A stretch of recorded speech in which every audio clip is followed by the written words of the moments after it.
Welcome to Laurie's Little Studio. I'm Laurie, and today I have this in front of me. Not what I expected, to be honest with you.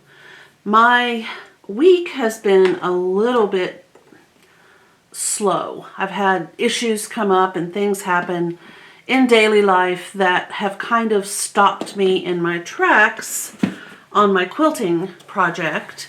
I mean, I've done quite a bit. In fact, I know that if I flip it over, we can see a little bit better. So there's a circle, and then down here I have probably an invisible yellow right here. You can't really see the yellow. So there's one there, there, there.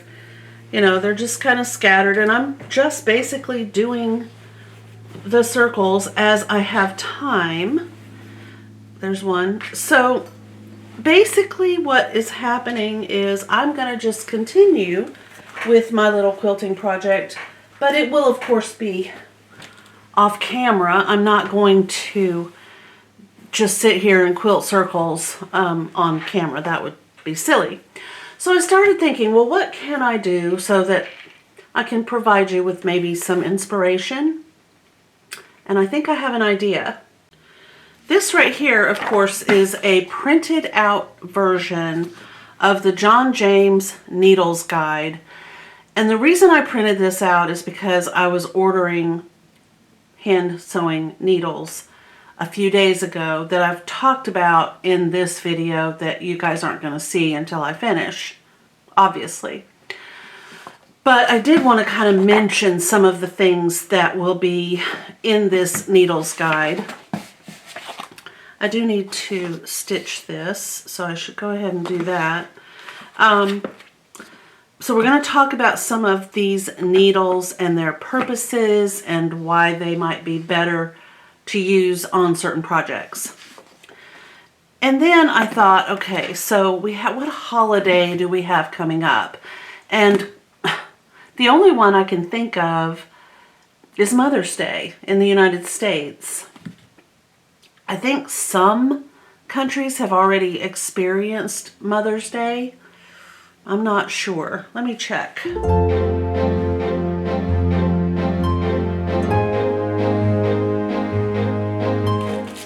And remember, I was talking about the John James needles, and these are not John James. We'll see.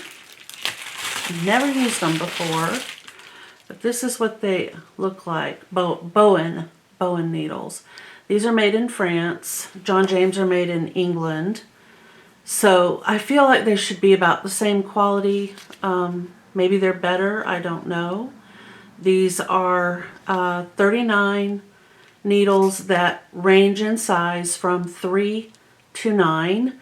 And that is what I was going to talk to you guys about using this needle guide. We'll get into the sizes of needles and what they're used for and what those numbers mean at a point when I can get that going. I don't remember. Let's just see.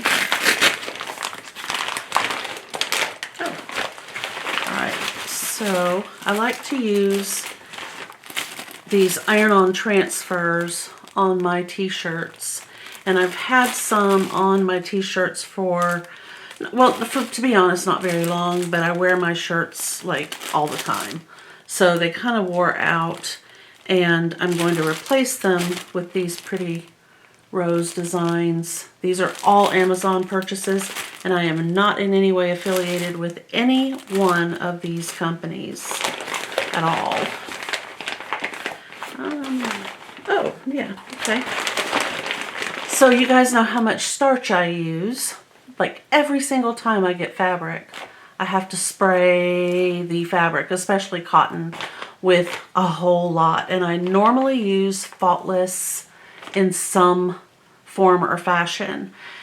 And I was looking at the prices of Faultless and the prices of Mary Ellen's Best Press, and I decided to go with this peel starch. It is a concentrate that you mix. And in these directions I read, mix 2 teaspoons of this with 16 ounces, basically 2 cups of water. Shake it well and then spray it onto the garments as you iron.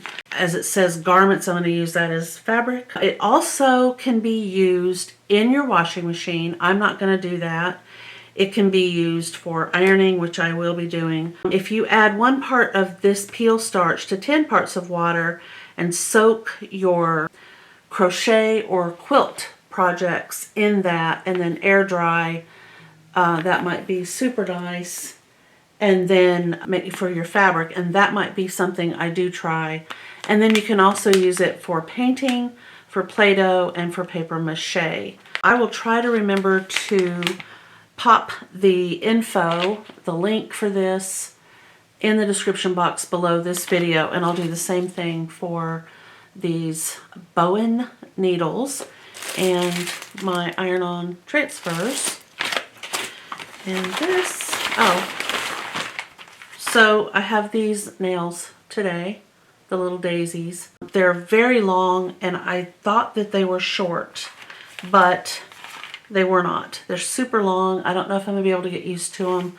So I went ahead and went with the Kiss Salon Acrylic French that are a medium length for the next time. Okay. And this is a little gift to me, and hopefully it will be for you as well in the long run. As you know, I have my Big Beast camera is overhead. It's up here. I have Bauer ring lights that I try to adjust, sorry about the moving, to help with the problematic lighting that we have. So I decided, because these newer lights, and that is the brand name, were on sale, almost, oh, it's just a ridiculously low price. I can't remember, but I will pop it. These are the ones that I wanted last year, and was not able to get. Okay, I'm right. What I liked about this particular set is they have the diffuser in both. So let's just look at that. So there's the diffuser screen. This one is pretty badly scratched. I don't know if that's going to make a difference or not. And then we also have different lenses. So there's this one, and I don't know if they can stack or not. I don't think so. Oh well, anyway, so we have these little lenses that we can put over the top of this if we can figure it out. I suppose I ought to read how that works. Here is our user guide. And then in the lower portion of the box, yeah, I'm going to have to say this was sold as used, not new. So each one comes with a little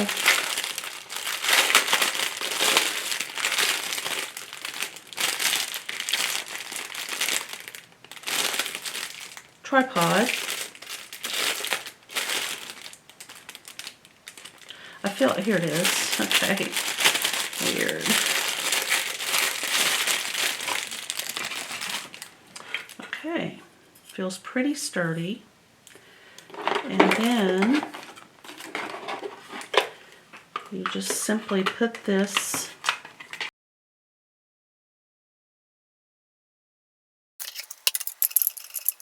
which is kind of nice. Alright, I'm only going to do one. I'll try to get it where we can all see what I'm seeing. Now it does not have a traditional outlet plug, so you will need I don't know what they call it. In my head it's like a jump. So for example, one of these that you can plug in, and then just plug that in on your power strip or into an outlet. I have such a hard time seeing. Alright, so let me get this where we can all see what I'm looking at. Right here. I want to make sure the front leg of the tripod is more straight up and down, and the back legs of the tripod are a little tilted, like so. And we're going to turn this on. Wow. That is pretty cool. And then you can brighten it according to this. Oh yeah. And then off. Okay. So I can go up 2 levels. That is so nice. And then if I need to focus light on my project to help with the lighting in this room, I believe this is the way to do it. Let's see, this would go down and these would go up. Yeah. I don't know how well that's going to stand. I do have other tripods. And the thing is, you can turn the light to kind of accommodate your requirements. Like that. Okay. So I need to spend some time reading about these filters and how to change them out. I'll have to measure those, and I'll pop it on the screen. The measurement for this particular cord, I'll pop it right there. Alright guys, I will, oh that's weird, I will try to get the Mother's Day project that I wanted to show you also on this video, and if I am able to do that, I think you'll enjoy that little project. So I'm not going to sign off right here. I might have to come back later and do that, but I need to make a phone call, so I will see you guys in a little bit. Okay, so I think I'll be able to do a little bit of the project that I've wanted to do all day. And that is a Mother's Day, sort of a special Mother's Day card, or even just a gift by itself, kind of a standalone gift. And that is the silk ribbon. I have some lace. I have some really nice silk embroidery floss. And then this is my, if you've just joined me or you're a new subscriber, or if this is the first time that you have watched one of my videos, thank you so much for joining me today. But I want to just say, this is like my little heirloom box of goodies. Some of it is from when I owned my shop. Some of it is, like, this was a class that I taught. It was a how to smock class. This was the kit that went with the class. These are some little kerchiefs, little hankies that I bought on eBay.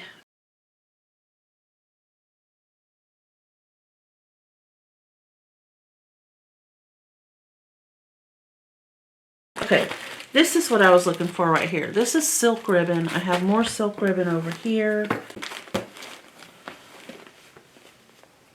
Here's another couple of those hankies that I bought. These are crocheted edges that are hand done, quite pretty. Now, in all honesty, you could take a linen, and they are linen, they're Irish linen. You could take a hanky like this, and you could do the project that I'm going to show you how to do. If you had a special item like this that you wanted to preserve and maybe give to your mom in gift form, you could do that. Let's see, I think for clarity, I'm going to use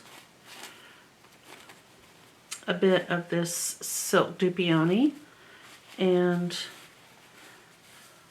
yes, I have pink. I don't know that, well, I've got a couple other colors. Yeah, okay.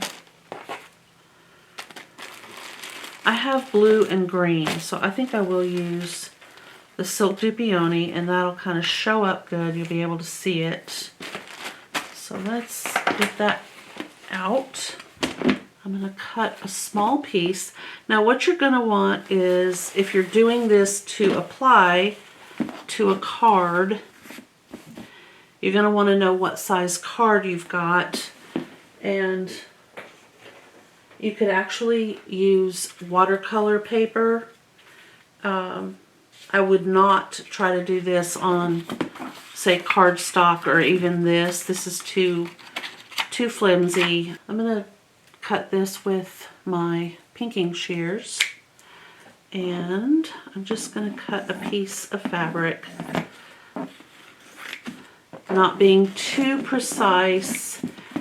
This is just some extra that I have. It's not earmarked for any particular project.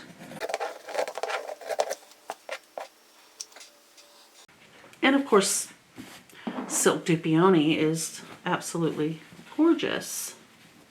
All right, I'm going to cut along right here, do 2 in 1.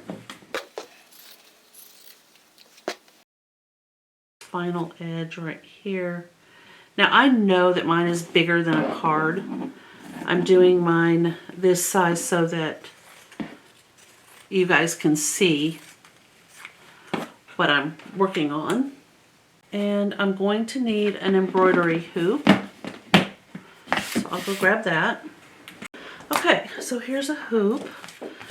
My fabric is appropriately sized for this hoop. Okay, so then I recommend that you draw your design onto your fabric, whether you use a air erase or water erase or even heat erase. You know, just keep in mind that with heat erase you run the risk of having it shadow back. But believe me, with silk ribbon embroidery, that's one of the greatest things. It takes up a lot of space. And I mean, as you can see, it just really takes up a huge amount of space on your fabric. So you're likely going to cover up those lines that you might use a heat erase pen with and not have an issue with that shadowing back that you occasionally get with those friction pens. So you just choose a design that you would like to do, and if you're really proficient with needle and silk ribbon, you really won't need a pattern to follow. You can kind of like, you know, you can just do a design like so. And if you don't want to try to copy an actual design, then you don't have to. I'm going to just kind of show you a few basics of silk ribbon embroidery.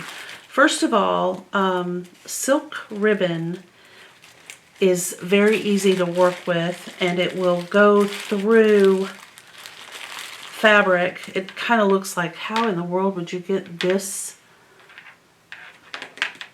I think this is 7. I don't know if it still has a size on it, but how do you get that to go through that? It just does. It's amazing because it's just so soft. But of course, for this you need a wide-eyed needle. So let's look and see if we have one. There might be one in the new pack.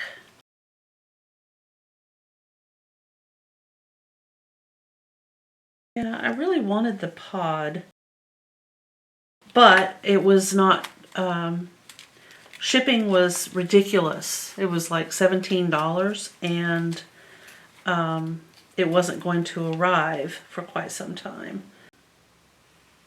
I have no idea if anything I just showed you was even visible on camera.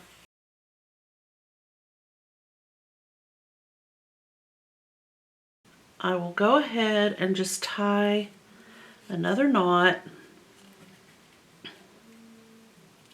And again, we just want to pull this knot as close to the end of our silk as we can get it, so that we're not wasting, silk. And you know, honestly, however that best works for you. There we go. Okay, and it just needs to be a little knot, or no knot at all. You could just knot it through your fabric. You could stitch through it on the back. Oh, okay, and I'm going to go ahead and just draw a heart with my friction heat erase. Just kind of outline it.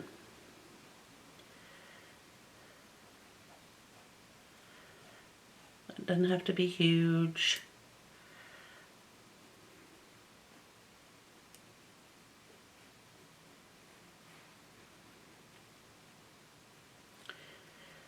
Okay, and we'll do, maybe down here we'll do some French knots. And remember, I kind of like odd. Let's see, we got 6. I'll do 1 here, like so. And I did do 3 up there. So that's kind of my design right there. Ready, and my needle is still that, it's like a ballpoint pen point, and it basically, it just kind of pushes fabric fibers out of the way. I want to get you close enough that we can kind of see. All right. And we'll start up here, like so.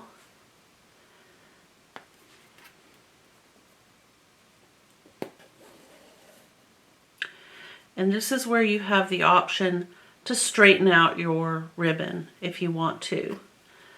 So I untwisted it, and as you can see, it kind of makes a little bubble. And you can pull it through all the way, or you don't have to, whichever your choice. Okay, push it through.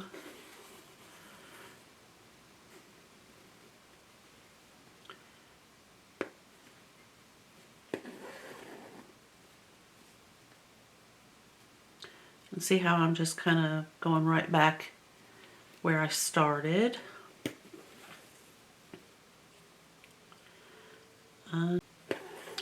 If you pull it through and pull your ribbon like so, it will help straighten it out.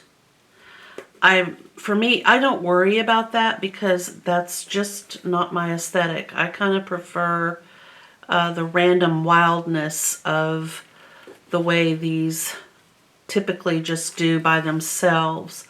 But there are a lot of methods that you can use to help keep your ribbon untwisted. You will find it on your own, to be honest with you. You just untwist it by twisting your needle, or you just drop your needle and pull to get those little twists out, and then, you know, carefully put it back in. And I think I just undid some stitches. I did. Okay. That will happen to you. Do you see when I say I split my ribbon, That's what I mean right there. My last stitch just went through this piece of ribbon. So I have to kind of manipulate it a little bit to get everybody back in where they're supposed to be. And what I do, the way I do that is I just take another needle, slip it underneath the stitches, and then tighten. You have to pull from this side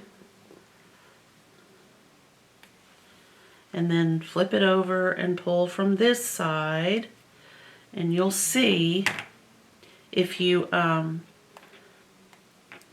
you know, if you can kind of hang on to things and kind of pull. You don't want to have this right here happening. This thing right here is, it's a stitch that's just too tight. So you'll have to kind of, you know, fix, manipulate, pull, push. Sometimes it can be quite aggravating, but it's all part of the process of creating. So just, you know, pull out the stitch, bubble it up, pull it out, redo, however, whatever you need. Each stitch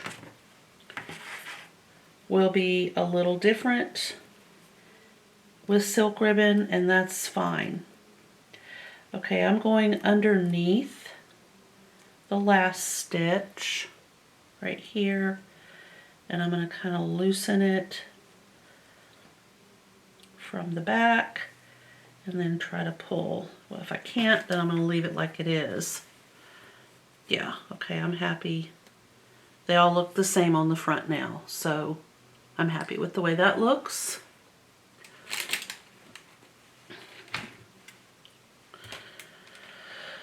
Oh, it's just been quite the day with the noise. I thought we were done, honestly. I did. I thought that the chainsaws were all finished and we were just going to go about our merry way, and evidently I was wrong.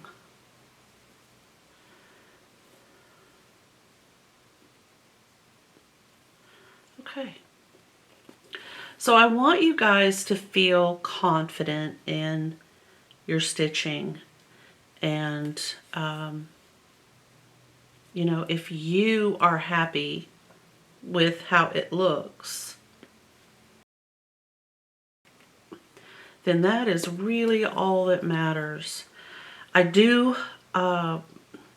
feel like to start off, you should start with a chenille needle. I don't happen, for some reason, I don't seem to have any in my possession, and I don't know why. I used to sell them in the shop. I had a brick and mortar, basically.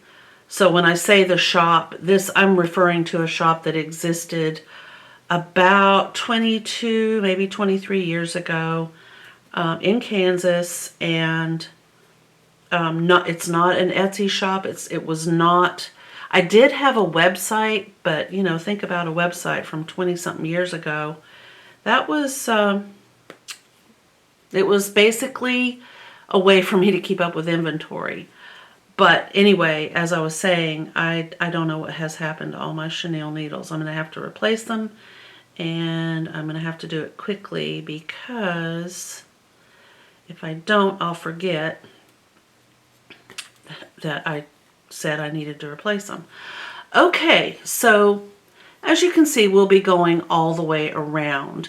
Now, just to kind of abbreviate this just a little bit, I'm going to go ahead and tie this off. And I usually work with about this much. Oh, sorry. I usually work with about this much, which is around 18 to 20 inches. Okay. Now, if you cut your silk ribbon at an angle, I don't know if you can see, probably not. There, you can kind of see that it's been cut at an angle. It's just a little easier to get it to go through a needle. Like so. I've got to do my little needle knot like this and this, and then just pull like that for your little needle knot. Now, here's another way to knot off your, to begin with. I'm going to be doing some little, there we go, French knots right here. I'm just going to pick a spot. I'm going to say right there. And I don't have a knot in my silk ribbon, okay? I'm just going to kind of leave a little bit of a tail like that, right there. And I'm going to go ahead and take a little stitch back through my silk ribbon. So you need to make sure that your needle pierces your silk ribbon from the front into the back, and then back through the silk ribbon to the front again. It's not going to come undone. Okay, so now I am going to make a little French knot. All right, when I do a French knot, and this is just me, I put my work down on a flat surface like this table that I've got mine on. It's just laying here flat. Now I'm going to pick up my ribbon or my floss or whatever, and I have my needle, and I'm going to wrap 1, 2, 3 times. I always wrap away from myself. I don't go toward myself. So I hold it up and I just go 1, 2, 3. And I'm not pulling really tight, so this is not tight on the needle. Okay, I'm going to go back real close to, but not back through the hole that my needle originated from. I'm going to push that through, and I'm going to grab the needle, and then I'm going to put pressure on my ribbon right here. So I have my needle on the back right here in my right hand, and let me push this out of the way. I'm going to just hold, excuse my band-aid, I'm going to just hold my ribbon so that there's tension all the way in this loop right here. Not a whole lot of tension, but some. And then as it gets closer to the fabric, I just take my thumb and then I just hold it with my finger. And then I have a pretty French knot right there. But not into, but next to that place where I pulled the needle through from the back. I am going to put pressure. You do have to untwist your ribbon. It gets real twisty when you're doing a French knot. That happens no matter what you're using, whether it's floss or ribbon or yarn or whatever you might want to use. I used to have some on hand, but I would suggest that you look online. There are a lot of online resources for it, and you can get these little skeins like I used to sell, like this, or you can actually buy it off of a big spool by the yard. All right, so then of course I forgot I was going to do these French knots here, but I'll go ahead and put the green back on. 1, 2, 3, and right beside that hole, and pull it through, apply tension,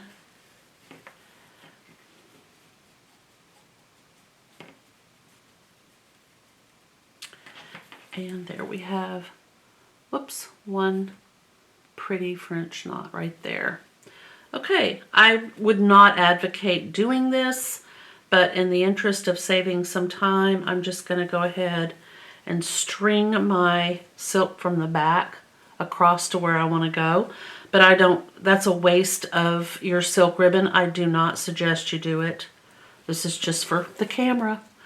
Okay, now to make a kind of a pretty little leaf, pull your silk ribbon up next to where you want, your leaf to be, and then take your needle and just go right back through the middle of your ribbon. And a chenille needle would go through real nice. And then just let this curl up on itself like that. I think that is one of the prettiest little leaves ever. All right, and then do another one kind of close by. Just don't pull too hard so you don't mess that one up. And then drop this through like so. I think maybe if I raise this up a little bit like that. Yeah, okay. So you want to just lay that down flat, and then I'll just make this one a little bit longer leaf. Poke it through right in the middle like that. Pull the needle, hold it down beyond this, outside, not up here but back here, and pull the needle, wiggle it through, okay, and it'll just curl up on itself. Isn't that pretty? I just think that's so pretty. So there's that. And then you'll just tie this off, remembering not to pull it too tight. I'm just going to loop it through the back of the stitches that are back here. Kind of tie a knot like that. Okay. And then if you wanted to do this right here, you would just slip it underneath your stitches right here. Just slip the ribbon under and tie it in a bow like I did the last time.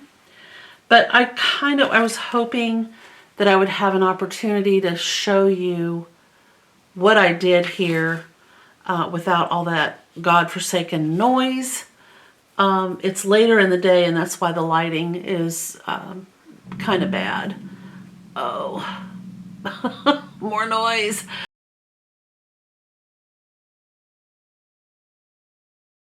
So I have my blue silk ribbon, and I'm not tying knots, and I have 2 strands. I think what I'll do is I will offset by, I'll tie this up here. I'm going to go underneath this little loop right here, like so. Okay. I'm going to cut this in half right there. And I think I'll just tie a bow with using both pieces instead of a bow and then another bow. That's all done. And the next step is to decide, where do I want this to be on the card? Okay, so I found my cards. These I bought on Amazon around Christmas time so that I could paint and mail out my Christmas cards, but they come pre-scored. I think you can maybe kind of see that. I don't know. There we go, right there. Okay, so they have all different types. They have brown craft paper. They have different sizes. So whatever would work the best for you in your situation. I know that you could easily find a card that you could use, but it's a good it's a very good weight. They don't say. They honestly don't say what weight they are. It just says heavyweight. And they are. They're heavyweight. Now the fun thing is you can decide, do I want to stitch around this card? You can do it on your sewing machine or you can do it by hand. So the choice is entirely up to you. If you don't feel like stitching all the way around, then you can just glue your little project down. If you don't have glue, I'll just do this. If you do not have glue, you can use this type of tape. And then if your mom says, oh, I can put this on in a frame,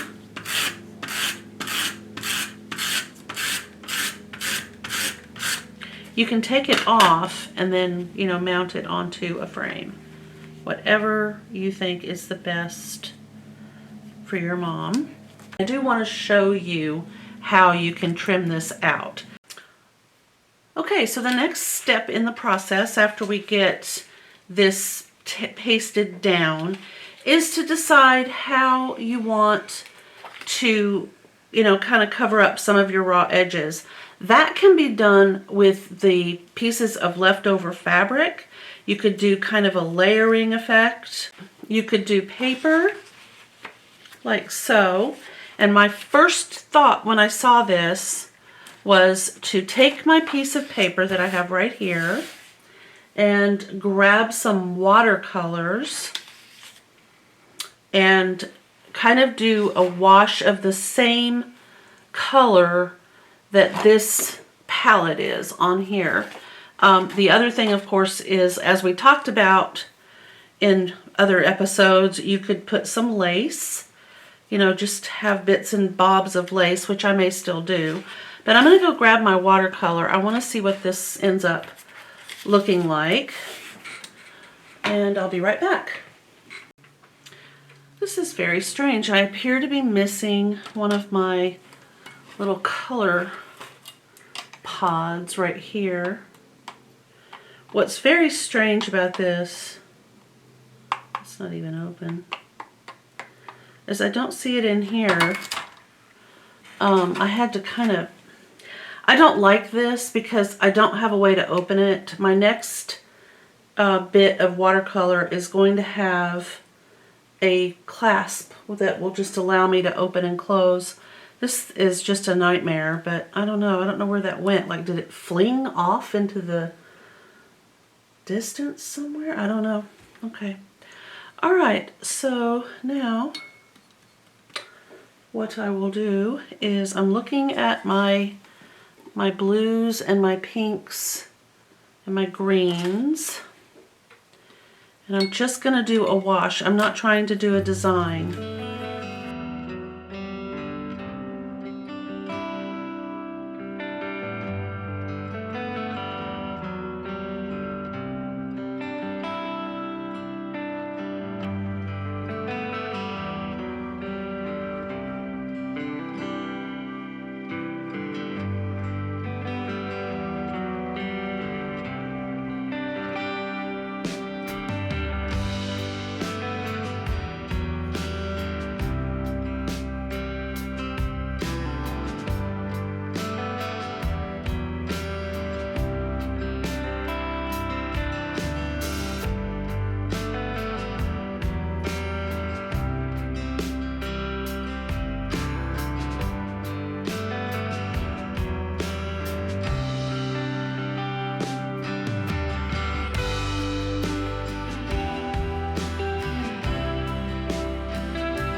happens when you decide you're finally done and you cut it and you rearrange it, you get a totally different look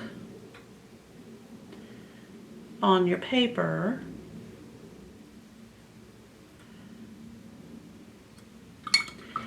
And I do want to add some white.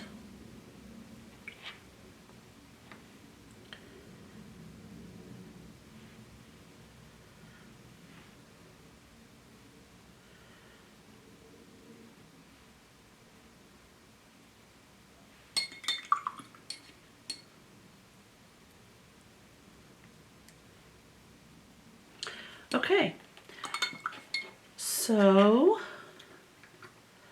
I need for this to dry. A boar hair brush, and it's one of my favorite fan brushes. You can take this brush when it's dry and you will get almost a cosmic look. I think that's kind of cool looking.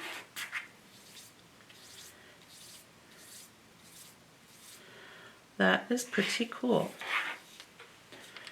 All right, so I'm going to go wash out this brush, dry this, and I'll be right back. All right, as you can see, this is dry. It's kind of cool looking. So I'm going to go ahead, I want to take some little snippets of this. I'm going to start by cutting it in half. I want to reorder my paper. So we'll cut that, and then we're going to cut. And then we're going to cut. And I know I only need small pieces. All right, I basically just shuffled these. I'm going to cut. All right. And let's just see. Here's a pretty piece. Oh, I like this piece. That's pretty cool looking. And I doubt I'm going to be using all of, oh, that looks like a flower.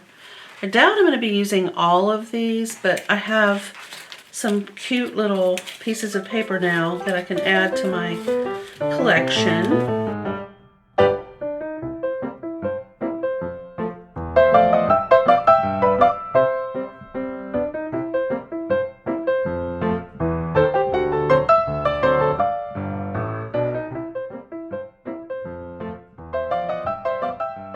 And I'm very happy with the way my card looks. I mean, you know, it does not look like it came from a store, and that is absolutely fine with me. If you feel like you would want your card to have a little bit more of a polished and finished look, then I do recommend that you cut out your card, you know, trace a circle and cut it out, and then place your embroidery so that it would be showing through this way. And then you could just take a solid piece of paper and cover the back like so, so that when they open the card, they would just see a blank, and then you would simply have that showing through on the front. But I like the way mine looks. I'm very happy with it.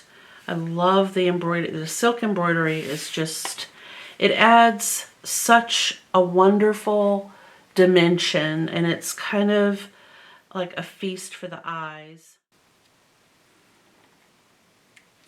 There we go.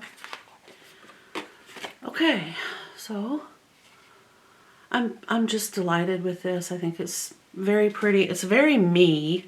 So I've made myself a Mother's Day card.